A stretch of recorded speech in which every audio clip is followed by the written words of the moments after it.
Hi everyone, my name is Kelsey Betzelberger. Welcome.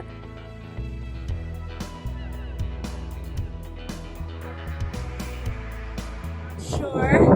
Welcome Debbie, welcome Annie. So happy to have you all here with me today. My name is Kelsey. We have just a few minutes before we start, but I am in such a beautiful place. I couldn't wait to share it with all of you. Just a little bit about me. My name is Kelsey, and I am originally from Chicago and Portland, Oregon in the States.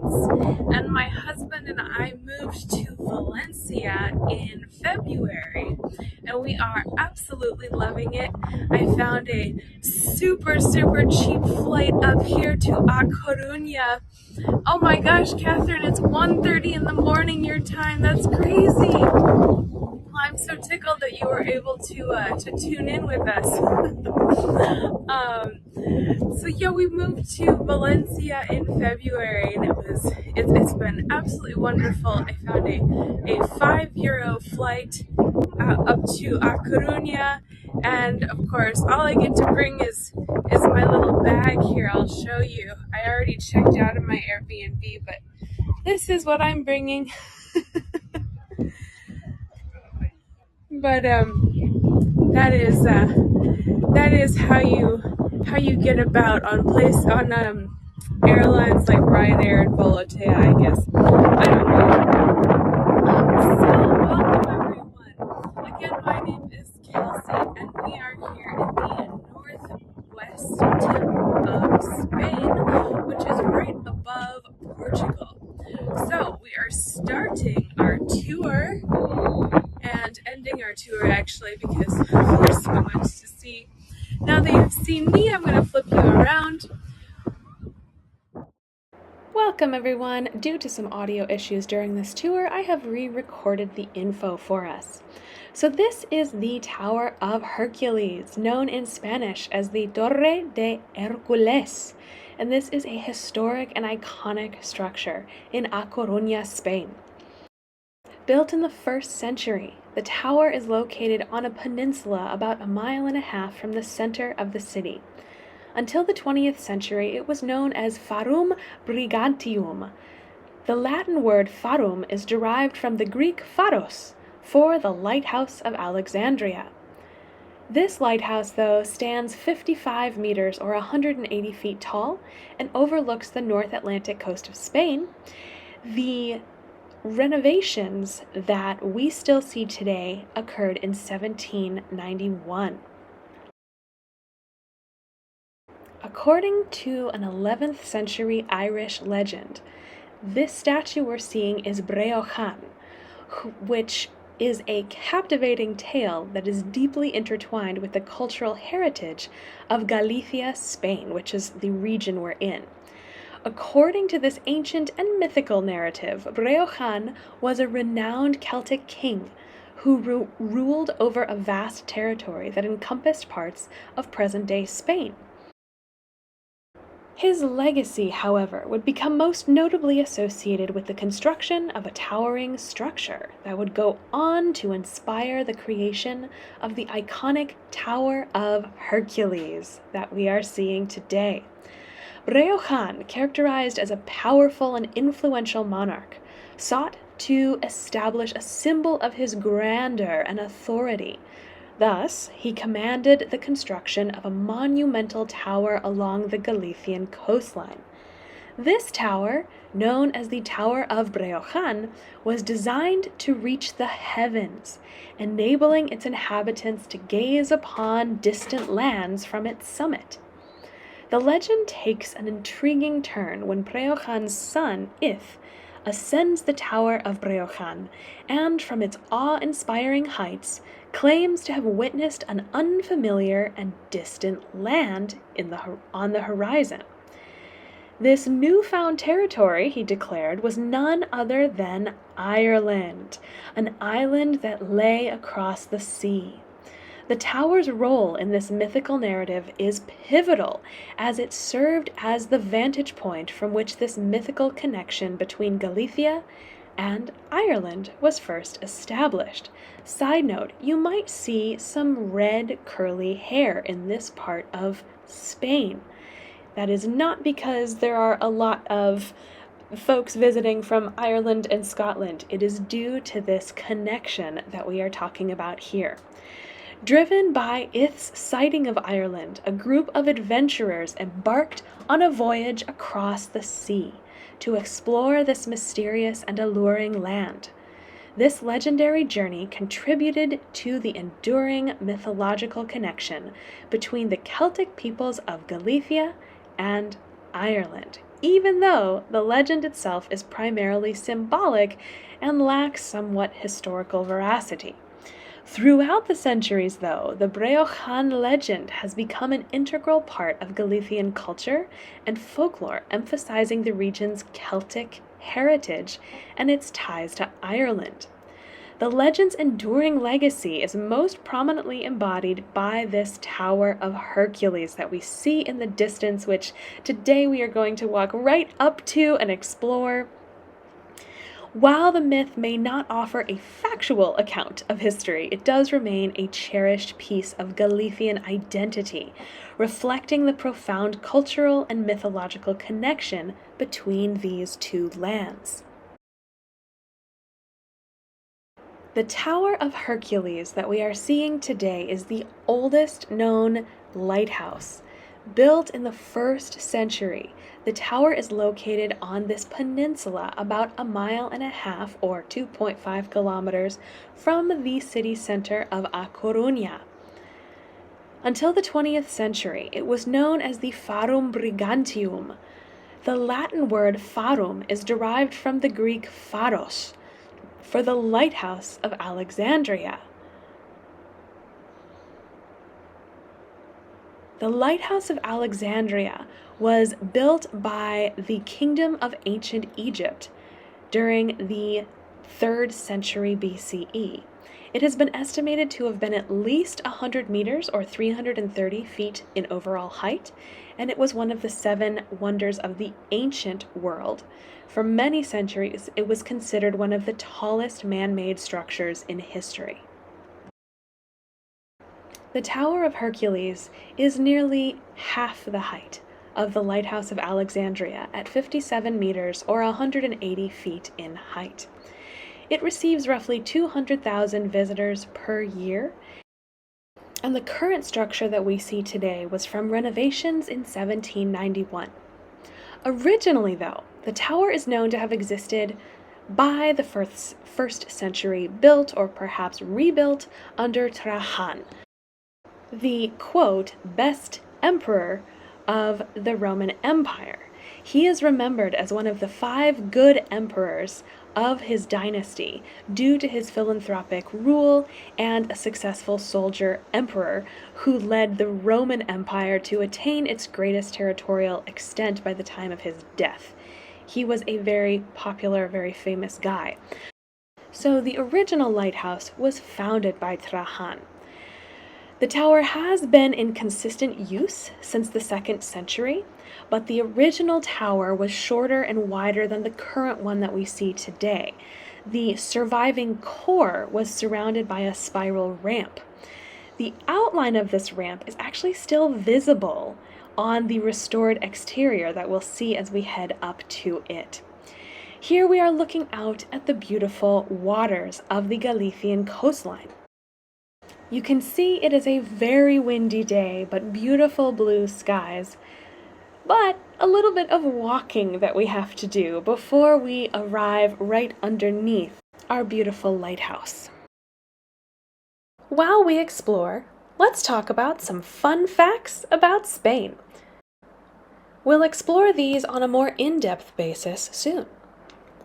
The siesta culture. Spain is known for its siesta tradition, where many businesses and shops close in the afternoon for a few hours to allow people to rest and escape the heat of the day. And in Spain, there is a lot of heat. The flamenco dance. Flamenco is a traditional type of Spanish music and dance style that originates from the Andalusian region. It's famous for its passionate, raw, and expressive performances. La Tomatina! Some of you might have gone to the Tomatina festival with me, but let me tell you a little bit more about it. Spain hosts the world's largest food fight, as they say, called La Tomatina. And as you can guess, participants are throwing tomatoes, hence the name, at each other in the small town off Valencia called Buñol.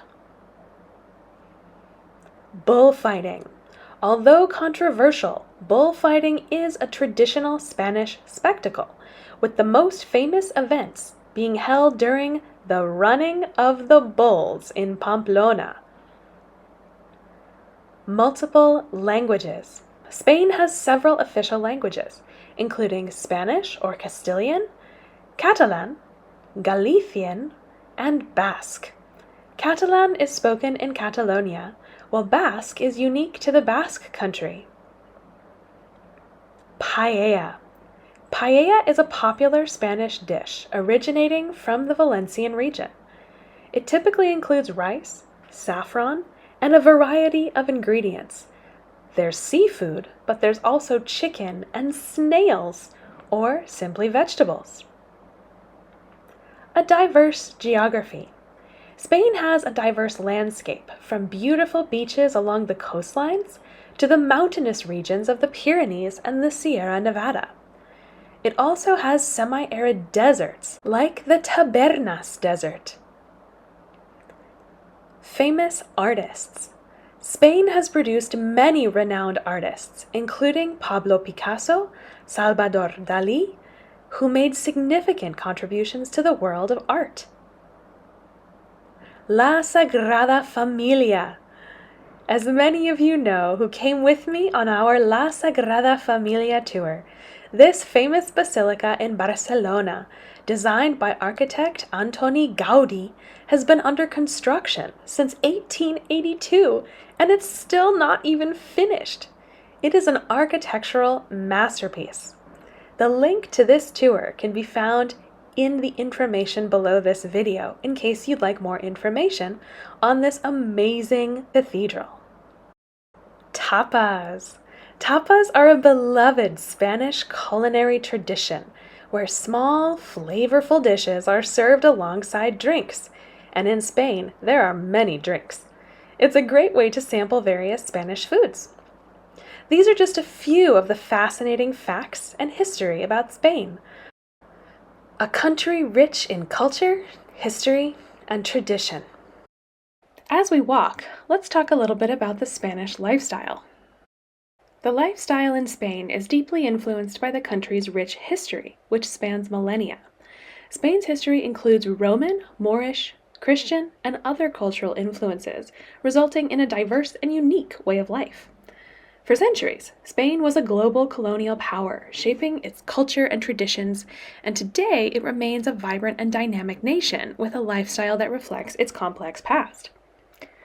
The Spanish lifestyle gives great importance to family, community, and leisure. Sounds good, doesn't it?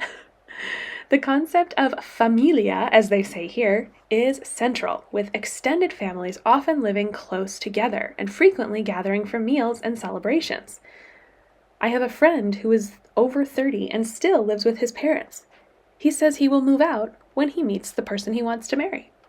It is common here for young people to live with their parents until they move in with their future spouse. Spanish communities, from small villages to large cities, often have a strong sense of local identity, and festivals and traditions play a vital role in bringing people together. Spain boasts a Mediterranean lifestyle, so this is known for its emphasis on leisure, so siesta culture, a strong work-life balance, a really nice quality of life.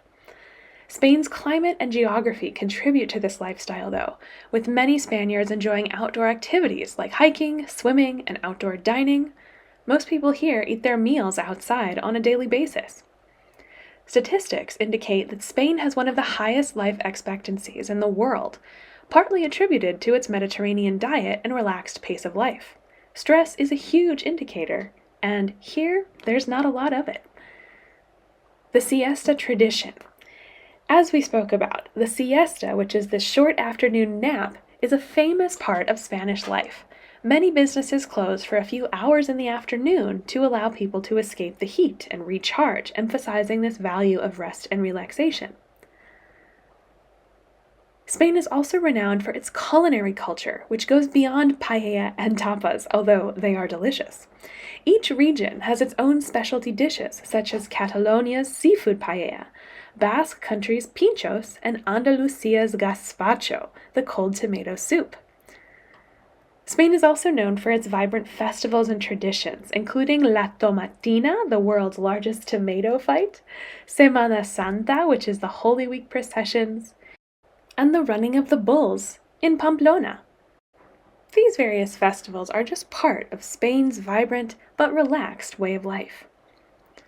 Late dining is also something of note.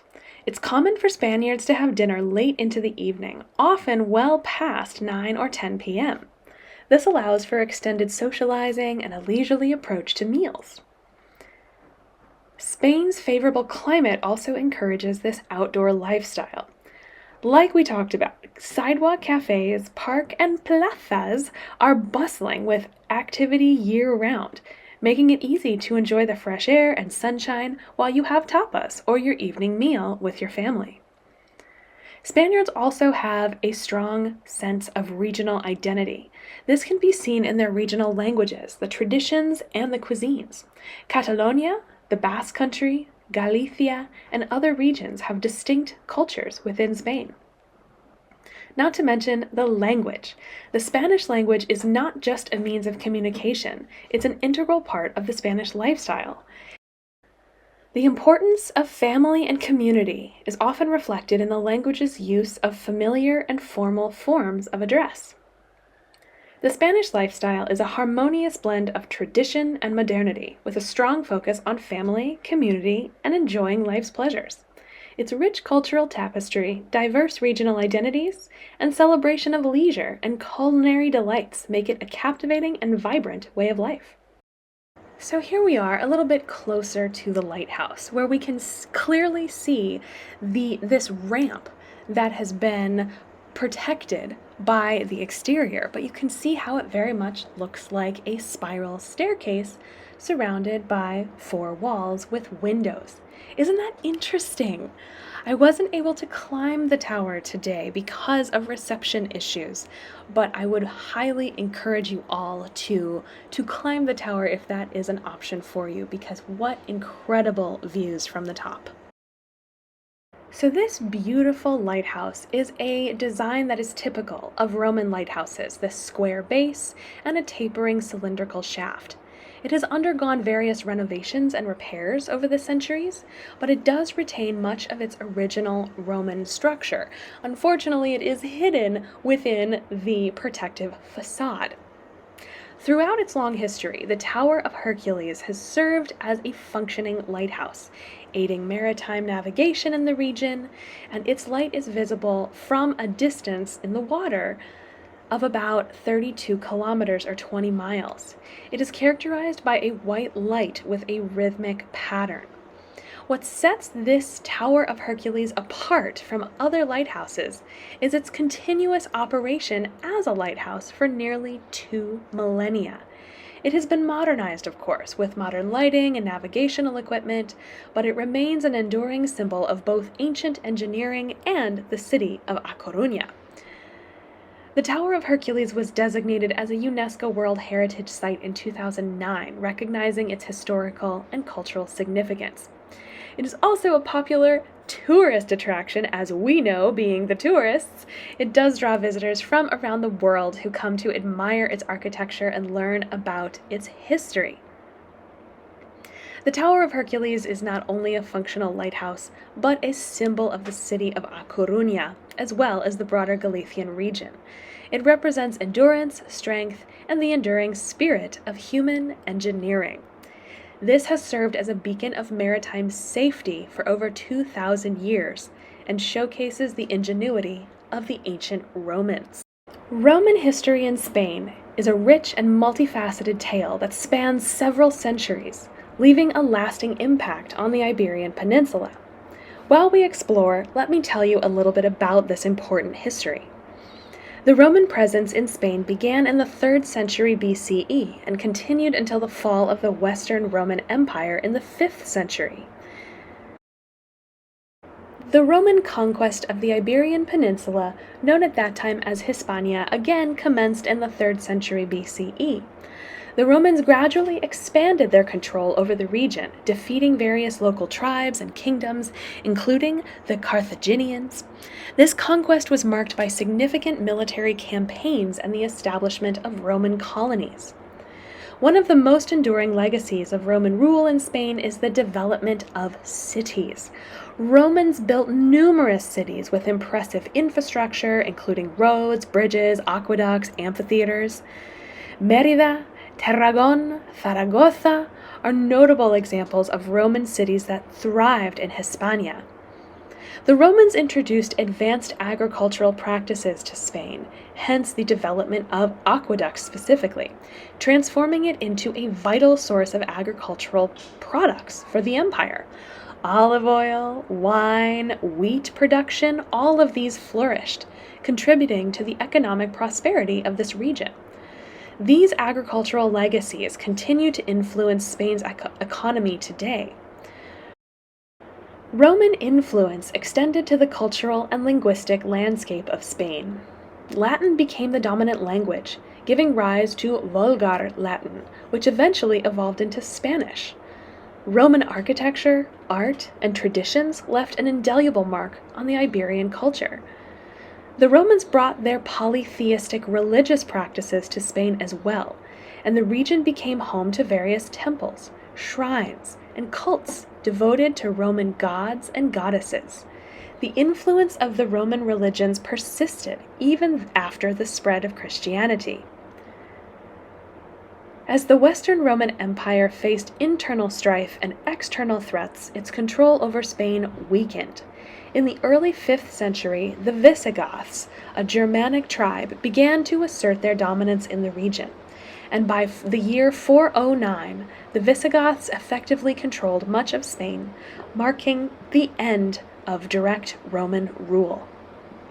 Roman history in Spain is a fascinating chapter in the broader story of Roman expansion and influence.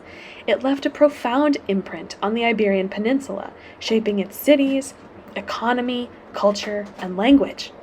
While the Roman era eventually gave way to new rulers and civilizations, the enduring remnants of Roman civilization can still be seen today more than any other influence, making it an integral part of the country's historical identity. I hope you brought a snack, because now I have some interesting facts for you about olives. Olive oil production dates back to ancient civilizations such as the Greeks and the Romans. They used stone mills to crush olives and press the oil. Olive trees are known for their longevity. Some olive trees are believed to be thousands of years old, with one of the oldest olive trees being the olive tree of Vouv in Crete, estimated to be over 2,000 years old. In ancient times, olives were often crushed using large stone or wooden presses. Today, modern equipment, such as the hydraulic presses and centrifuges, are often used for extraction. Olive oil comes in various grades, including extra virgin, virgin, and refined. Extra virgin olive oil is the highest quality and is cold pressed without heat or chemicals. It tastes the best, and it's the best for you. The timing of olive oil harvest is crucial. Olives are typically harvested in the late fall to early winter when they are at their ripest. Traditionally, olives were hand-picked from trees, but today, modern farmers use mechanical shakers to harvest olives more efficiently. Olive oil is produced in many countries, with Spain, Italy, and Greece being some of the largest producers. Each region has its own unique olive varieties and flavors. Like wine, olive oil can have various flavor profiles depending on the type of olives used and the region of production. Tasting notes might include fruity, peppery, or grassy. Olive oil holds cultural significance in Mediterranean cuisine and beyond. It's a staple ingredient in dishes like salads, pastas, and other Mediterranean dishes. Olive branches and olive oil have been symbols of peace, prosperity, and victory in various cultures throughout history. Last but not least, some regions with a strong olive oil tradition, like Tuscany in Italy, have museums dedicated to the history and production of olive oil. Olive oil's journey from ancient times to modern-day kitchens showcases its enduring popularity, versatility, and its role in both culinary traditions and health-conscious lifestyles. While we explore, let me tell you a little bit more about one of Spain's favorite foods, paella. Paella is a traditional Spanish rice dish that originated in the Valencian region on the eastern coast of Spain. Its roots can be traced back to the 18th century. The name paella comes from the Valencian word of the same spelling, which means pan. The dish is traditionally cooked in a wide, shallow pan, known as the paellera. Paella is not just a dish, however. It's a symbol of Spanish cuisine and culture. It reflects the use of local ingredients and culinary traditions. Paella is often prepared for special occasions and family gatherings, bringing people together over a delicious and communal meal. There are many regional variations of paella in Spain, with ingredients ranging from seafood or paella de mariscos to chicken and rabbit, paella valenciana, or even vegetables, paella de verduras. Paella has gained popularity worldwide and is a staple of Spanish restaurants in many countries. It's also commonly prepared at home by people around the globe. Some interesting facts for you about this delicious meal. A prized element of traditional paella is the socarrat. This is the crispy, caramelized layer of rice that forms at the bottom of the pan. Are you hungry yet? It is considered a delicacy. Saffron, a spice derived from crocus flowers, is a key ingredient in paella. It gives the dish its distinctive yellow color and unique flavor and smell. Authentic paella is often prepared outdoors, over an open flame, which is said to contribute to its rich flavor. In Spain and in other countries, paella competitions are held, where chefs and home cooks compete to create the best paella. These events celebrate the dish's versatility and creativity. As for the paella pans, these traditional paella cooking utensils come in various sizes, with the largest ones designed to feed a large group of people. We're talking upwards of 20. They are made of materials like carbon steel and stainless steel. In 2020, traditional rice cultivation and the art of paella were added to the United Nations Educational, Scientific, and Cultural Organization's, aka UNESCO, Intangible Cultural Heritage of Humanity list. This recognition highlights the cultural significance of paella. Some more information for you about how paella came to be. The history of paella reflects the multicultural influences that have shaped Spanish cuisine and Spanish culture. The Moors brought rice, saffron, and other spices to this region, significantly influencing the flavor profile of this dish. The use of saffron in paella, for example, gives the rice its distinct golden hue and subtle aroma. As Valencia grew and urbanized, the paella evolved to incorporate a broader range of ingredients.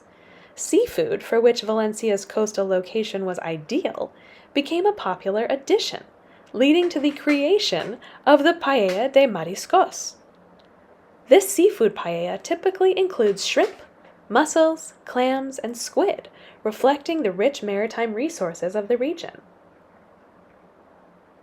Paella quickly gained popularity beyond Valencia, however, becoming emblematic of Spanish cuisine in its entirety. It became a staple of Spanish festivals and celebrations, where it is often cooked and shared in large communal pans. Paella's reputation as a social and celebratory dish contributed to its global recognition as a symbol of Spanish culture. As paella's popularity spread worldwide, however, chefs and enthusiasts in different countries began experimenting with variations of the dish to go along with these previously mentioned competitions.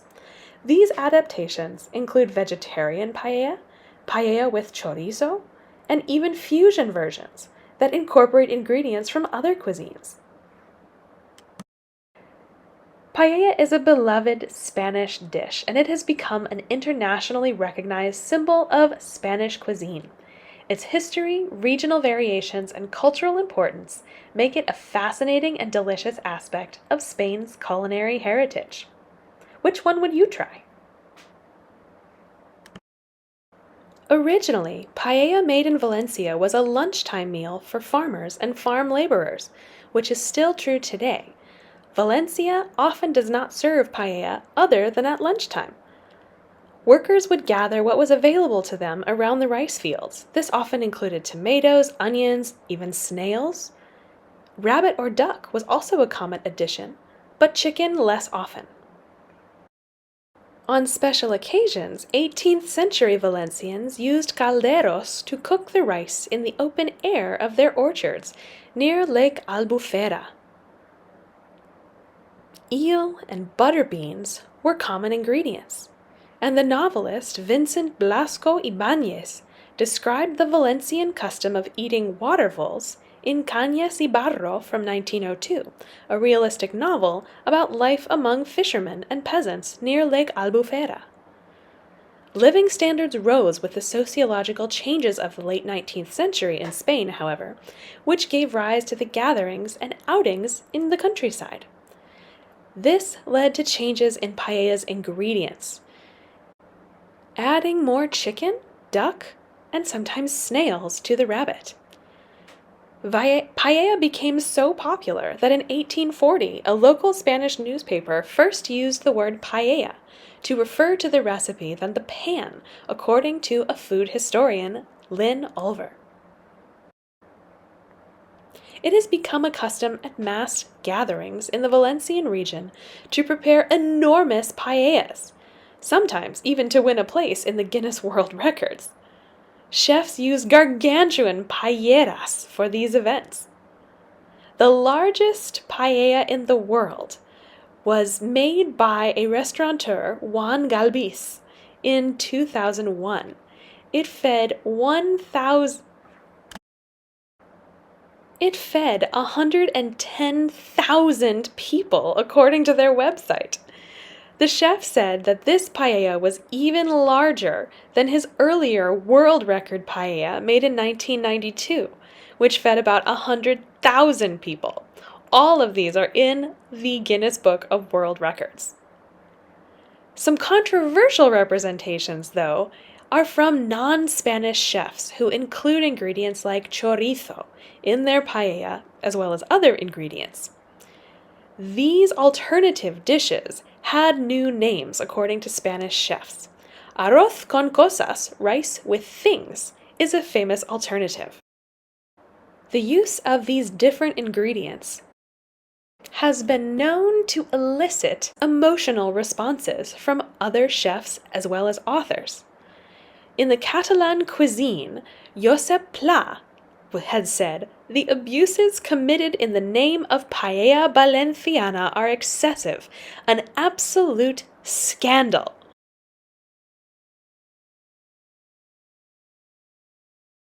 While we explore, let me tell you about some of the interesting laws that you might encounter in Spain. Some of them might not actively be enforced, but technically they still exist. It is illegal to drive in Spain while wearing flip-flops, or technically any footwear that doesn't provide proper grip and control. This is rarely enforced, especially in the summer months when flip-flops are popular, but it's still a law. No honking your horn. Honking your car horn in a residential area between 11 p.m. and 7 a.m. is prohibited unless it's an emergency.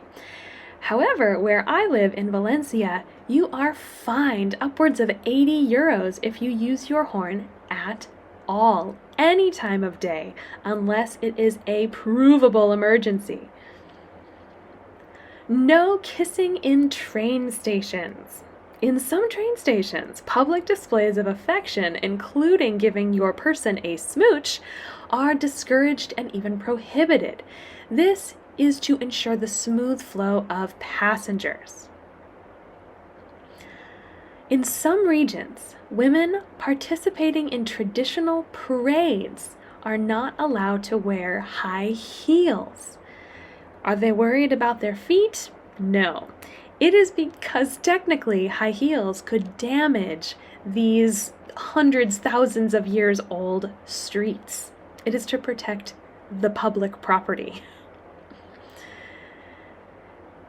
In order to preserve the cleanliness and beauty of public spaces, technically it is illegal to eat and drink in certain squares. This not only keeps the cleanliness under control, but it also does not attract as many pigeons as the number that could be attracted to a lot of tourists eating and dropping sandwiches and spreading popcorn. You get the idea. No eating in some public places in Spain. And if you do, at least be clean about it. In coastal cities, there is no feeding of the birds, especially on the beach. This is discouraged, but in many places prohibited by law in order to reduce the presence of these birds who are starting to rely on human food for their sustenance. Silence on public transportation.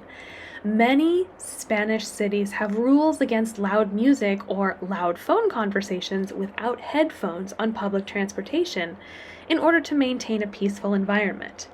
Now, I have to say, this is one of those laws that I don't think is very strictly enforced, but not by the demographic you might think. Younger folks normally do have headphones on. It is often the retired folks or the grandparent generation who are possibly losing their hearing, and they don't realize that their cell phone is on speaker and that they are shouting into their phones. Last but not least, you are not allowed to fish with explosives. Fishing with dynamite or other types of explosives is, of course, illegal, as it poses significant risk to marine life and safety. As someone who does not fish, I did not know that we needed to make a law for this. But alas, here we are. So remember that while these laws might be on the books, enforcement can vary, and some may be rarely enforced, and maybe that's for the better. It's always a good idea to be aware of local regulations and customs when visiting or living in a particular area when you travel. A little bit of info for you about A Coruña, which is where we are today. A Coruña is a coastal city in the Galician region, and it boasts a rich and multifaceted history. Its origins trace back to ancient Celtic settlements, but it gained prominence under Roman rule, like we discussed, when it was known as Brigantium. The Roman era left an enduring legacy in the form of this Tower of Hercules, which still is gracing this coastline today, lucky us. During the Middle Ages, A Coruña, which at that point was known as La Coruña, witnessed periods of growth and prosperity as a trading hub. It became a vital port for Spanish travelers who were headed to the Americas, and its defensive city walls were constructed to protect against pirate raids. In the 16th century, the city played a role in the exploration of the New World. One of the most significant moments in A Coruña's history occurred in the 19th century, when it was the site of a major battle during the Peninsular War against Napoleon's forces. The citizens of A Coruña heroically resisted the French invaders, earning the city the nickname the Crystal City due to its resilience. A couple fun facts for you about A Coruña as we explore its beautiful coastline. A Coruña is known for its seafood cuisine. I know we talked about paella earlier, but you can savor fresh and delicious dishes like pulpo a la gallega, Galician-style octopus, and enjoy the local specialty, queimada, a traditional alcoholic beverage often prepared with a dramatic flaming ritual. There's also the San Juan Festival. This celebrates the San Juan, Fiesta de San Juan, with a spectacular bonfire on the beach. Locals leap over the flames to bring good luck and purification, creating a festive and vibrant atmosphere. A Coruña's history is a captivating blend of ancient Celtic roots, Roman influence, and periods of resilience and growth. It boasts a rich cultural heritage and offers a variety of attractions from historic sites like this beautiful Tower of Hercules to vibrant festivals and delicious seafood cuisine, making it a dynamic and welcoming city on the northern coast of Spain. Thank you all so much for coming. I hope you enjoyed this tour on the Tower of Hercules and this newly dubbed audio. I'll go ahead and head back to the original audio so that you can see our original goodbyes. So thank you all so much for coming, and I look forward to seeing you soon. If you follow, then you will get all of the information about it. I look forward to seeing you all very soon. If you took postcards, please post them on the Facebook group so that the folks in the States can also see the beautiful lighthouse. And most of the people who tune in with beams, I think the gal who hired me said there are about 80 to 90% of people tuning in from the States. And so unfortunately a lot of them could not come because it's so early, but early for them at least. It's 4 a.m. for them. So if you did take screenshots, please post them so that all of the other voyagers around the world can see them as well. Thank you all so much for coming. It was wonderful to have so many familiar faces and some new faces as well. For those of you who hit that tip button, thank you ever so much. Every little bit counts. So thank you all so much. I will see you next time. Thank you, everyone.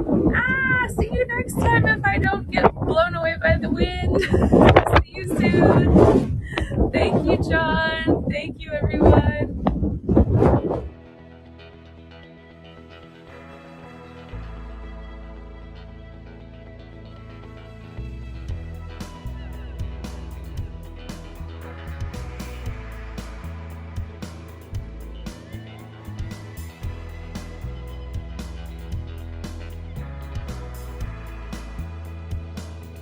For more of my tours, please see my profile on Buy Me a Coffee. And under the shop, you will see all of my future live tours, recaps, live concerts, and recorded versions of all past events as well available for purchase. Please subscribe to my YouTube channel, which is Explore with Kelsey. Thank you all for joining me. See you soon!